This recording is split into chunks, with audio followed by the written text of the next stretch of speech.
என் அன்பிற்குரிய சகோதரர்களே, நான் சில விஷயம் கேட்கிறேன். நீ என்ன சொல்ற?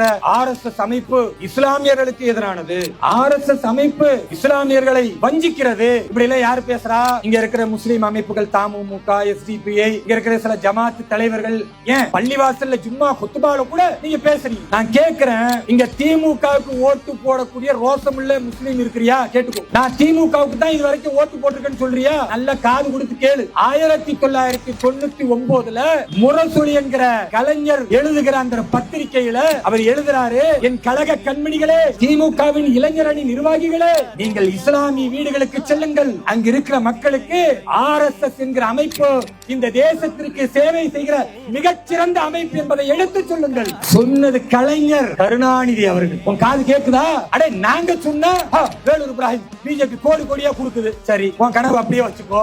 கலைஞர் கருணாநிதி சொல்றாரு, இளைஞரணி திமுகவினரே, இஸ்லாமியர் வீட்டுக்கு போங்க, அவங்க RSS அமைப்பை பத்தி தப்பா புரிஞ்சிருக்காங்க, நீங்க அவங்களுக்கு போய் RSS அமைப்பு என்பது இந்த தேசத்தின் பண்பாட்டை கலாச்சாரத்தை பாதுகாக்கிற அமைப்பு என்று வீடு வீடா போய் நீங்க பிரச்சாரம் செய்யுங்கள் என்று திமுக நிர்வாகிகளுக்கு சொல்லுகிறார்கள் என்றால், RSS அமைப்பு பத்தி திமுக சொன்னா உனக்கு இனிக்கும், வேலூர் இப்ராஹிம் சொன்னா உனக்கு கஷ்டமாடா? நான் கேட்கிறேன், நான் சேலஞ்ச் பண்றேன், நீ நிரூபி. கலைஞர் கருணாநிதி அப்படி எல்லாம் சொல்லவில்லை, நிரூபிடா. முரசொலியில சொன்னார், நான் சொல்றேன். RSS ஐ போற்றி புகழ்ந்தவர் கருணாநிதி என்பதை நான் சொல்லுகிறேன். நீ இல்லன்னு சொல்ற, நாளைக்கு நான் திமுக வந்து நிக்கிறேன். உனக்கு தைரியம் இருக்கா? யாரை ஏமாத்துற நீ? திமுகவுக்கு ஓட்டு போடுற குலாம், நீங்க அடிமை. நீ நாங்க அடிமைகள் கிடையாது. இந்த தேசத்தின் வலிமை மிக்க உயர்வான உன்னத தேசத்தை படைப்பதற்கு நரேந்திர மோடி என்கிற அந்த மாமனிதனுடைய படை தளபதிகளாக இருக்கிறோம். நாங்கள் அடிமைகள் கிடையாது. ஆனா நீ திமுகவுக்கு அடிமையா இருக்கு. 200 ஊப்பி சத்தம் போடுறதை விட ஓவரா விசுவாசம் முஸ்லீம் காட்டுற. நான் இன்னும் சொல்றேன். அடுத்து உனக்கு என்ன சொல்றாங்க? பாபர் மசூதி இடிச்சவங்க இவங்க. ஐயோ, யார்? பிஜேபியா? பாபர் மசூதி இடிச்சவங்க. நான் சொல்றேன், இங்க காங்கிரஸ்காரன் இருக்கிறியா?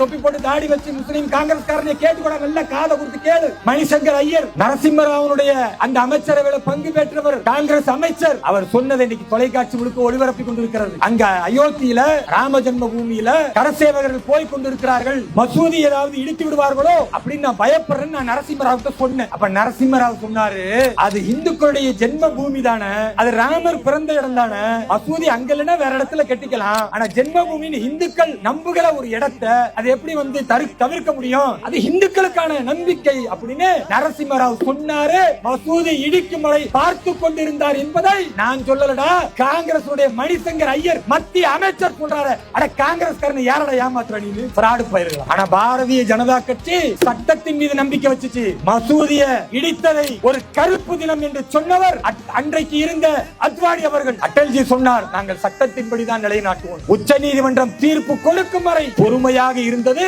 பாரதிய ஜனதா கட்சி. நீ சொல்றிய RSS முஸ்லிம்களுக்கு எதிர்னு தீர்ப்பு வருது. தீர்ப்பு வந்ததும் ஐயா ஸ்டாலின், இந்த தீர்ப்பை நாங்கள் வரவேற்கிறோம். ராகுல் காந்தி, இந்த தீர்ப்பை நாங்கள் வரவேற்கிறோம். எங்கடா போனீங்க நீங்களா? உன்னை பாபர் மசூதி பயத்தை காட்டிக்கிட்டே இருக்கான இன்னைக்கு தேதி வரைக்கும். உன் மனசுல பிஜேபினாவே இந்த பாபர் மசூதி வச்சு விரோதத்தை காட்டிக்கொண்டே இருக்கிறானே. ஆனால் அங்க ராமர் கோவில் கட்டப்பட வேண்டும் என்று தீர்ப்பு வந்த பிறகு ஆதரித்தவர் ஐயா ஸ்டாலின், ஆதரித்தவர் ராகுல் காந்தி. உன் முஸ்லீம் உன் மூளை என்ன மழுங்கி போச்சான்னு நான் கேட்கிறேன். ஆனால் RSS தலைவர் மோகன்ஜி பகவத் சொல்லுகிறார், நாளைக்கு தீர்ப்பு வரப்போகிறது. இந்த நாட்டில் உள்ள 120 கோடி இந்துக்களுக்கு அவர் சொல்லுகிறார், எனதருமை இந்து மக்களே, நாளைக்கு தீர்ப்பு வரப்போகிறது. தீர்ப்பு எப்படி வேண்டுமானாலும் இருக்கலாம். ஒருவேளை இந்துக்களுக்கு ஆதரவாக அங்க ராம ஜென்ம பூமியில கோவில் கட்டக் கொள்ளலாம் அப்படின்னு நீதிமன்றம் தீர்ப்பு சொல்லிட்டா இந்துக்களுக்கு சந்தோஷமா இருக்குமா இல்லையா? 450 ஆண்டு காலம் அவன் போராடிட்டே இருக்கிறான். அவன் ஜென்ம பூமி கிடைக்குதா, இந்துக்களுக்கு பயங்கர சந்தோஷம். என்ன பண்ணுவான்? பட்டாசு வெடிப்பான், இனிப்பு கொடுப்பான், சந்தோஷமா கொண்டாடுவான். ஆனா RSS தலைவர் மோகன்ஜி பகவத் சொல்கிறார், ஒருவேளை இந்துக்களுக்கு ஆதரவாக அங்கு கோவில் கட்டிக் கொள்ளலாம் என்று சொல்லிவிட்டால் ஒரு இந்துவும் நீ பட்டாசு வெடிக்க கூடாது, ஒரு இந்துவும் சாலைகளில் நின்று இனிப்புகள் வழங்கக்கூடாது. ஏன் தெரியுமா? நம்முடைய பாரத தாயின் பிள்ளைகள் இஸ்லாமிய மக்கள் மனம் கஷ்டப்படக்கூடிய சூழலாக இருக்கும். நீ இனிப்பு வழங்கினால், நீ பட்டாசு வெடித்தால் அவர்கள் மனம் வேதனைப்படும். அதனால் உன்னுடைய சந்தோஷத்தை உன் வீட்டுக்குள் ராமபிரானுடைய அந்த புகைப்படத்திற்கு முன்னால் ஒரு சின்ன ஜோதியை ஏற்றி உன் மகிழ்ச்சியை தெரிவித்துக் கொள். பட்டாசு வெடித்து விடாது, இனிப்புகளை வழங்கி விடாது. அது 20 கோடி இஸ்லாமியருடைய மனதை புண்படுத்தும் என்று RSS தலைவர் சொல்லுகிறாரே. இஸ்லாமிய மக்களே, அது உனக்கு தப்பா தெரியுதா? ஸ்டாலினும் ராகுல் காந்தி அவர்களும் ரொம்ப குதியா ராமர் கோவில் கட்டப்படுவதை வரவேற்றார்களே, அது உனக்கு நல்லதா தெரியுதா? யோசிச்சே பார்க்க மாட்டியா? நீ உன்னை அவன் நடிக்கிறான், ஏமாத்துறான், உன்னை பலி கொடுக்கிறான்றதை நீ யோசிக்க மாட்டியா?